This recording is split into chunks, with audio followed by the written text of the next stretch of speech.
Distinguished guests and friends, I'm delighted that the Season Reader Series has published in 2 volumes the most important documents of the Communist Party of the Philippines since its founding Congress on December 26, 1968.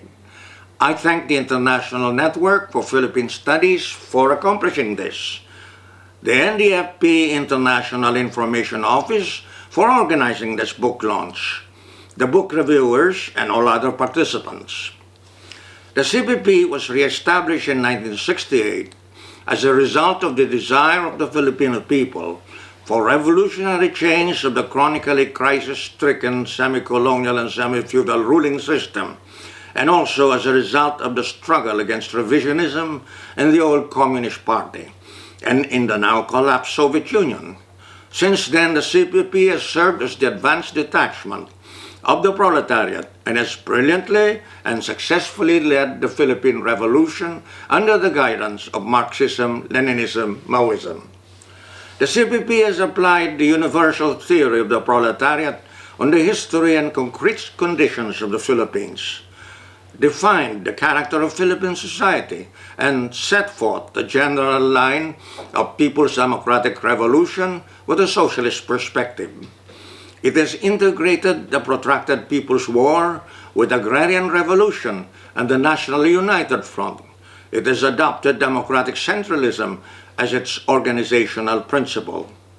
The CPP started from scratch with a few scores of cadres from the mass organizations of workers, peasants, and youth amounting to some 50,000.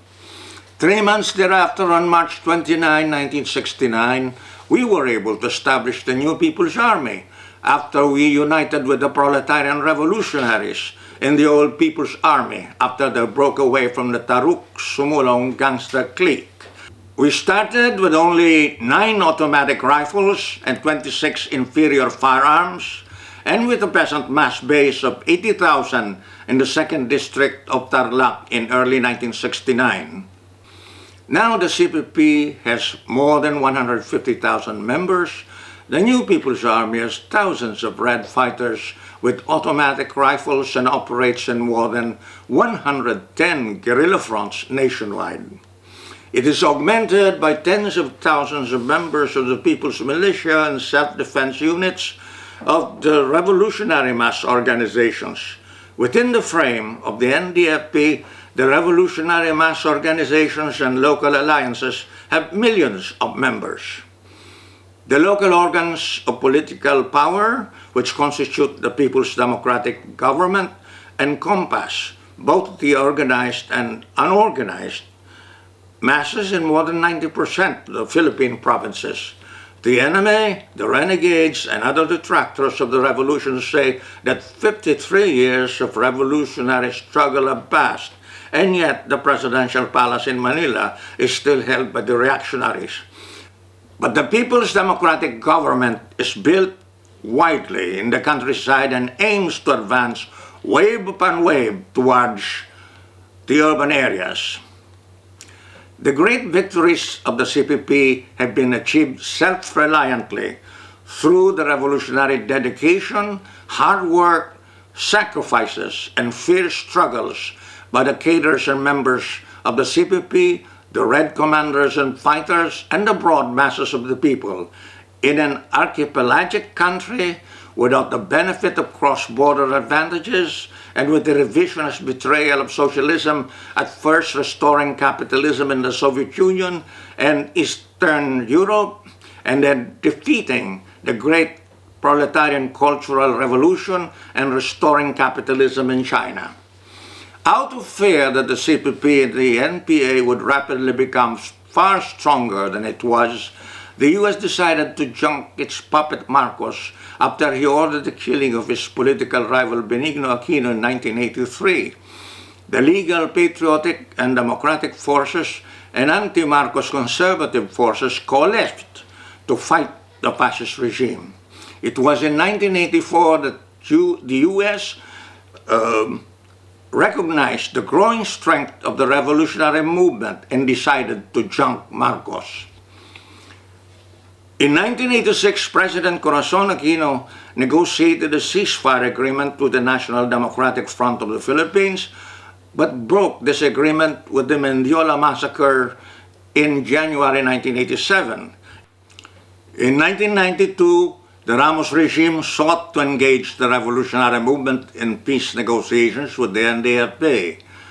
More than 10 major agreements were made, but every post-Marcos regime has tried to use the peace negotiations as a mere device for surveillance and intelligence, sowing political intrigue and seeking the capitulation of the revolutionary forces. The worst of the post-Marcos regime is that of Duterte, who has terminated the peace negotiations and scrapped all the agreements so far made, and has vowed to destroy the armed revolution before the end of his term in 2022.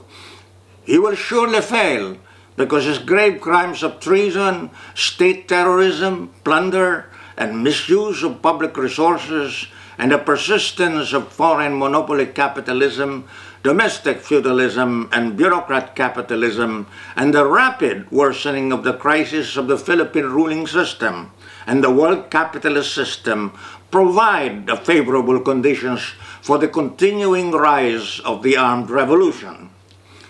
The Filipino people and the revolutionary forces can be expected to fight more fiercely than ever before against the Duterte terror regime and the entire ruling system when Duterte rigs the elections this year, as Marcos did in 1986.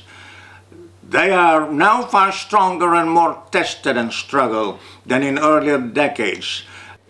They are more than ever prepared to wage a resolute and relentless struggle because the chronic crisis of the ruling system is rapidly worsening. They are more desirous than ever for revolutionary change, and the CPP and other revolutionary forces are stronger than ever before. It is to the outstanding great credit of the CPP that it is one of the proletarian revolutionary parties of the world successfully leading the People's Democratic Revolution. It is widely recognized as a torchbearer of the world proletarian socialist revolution, whose resurgence is being ushered in by the anti-imperialist and democratic mass struggles all over the world and by the intensification of all major contradictions between labor and capital, between the imperialist powers and the oppressed peoples and nations, among the imperialist powers themselves, and the US and China as the chief imperialist rivals. Thank you.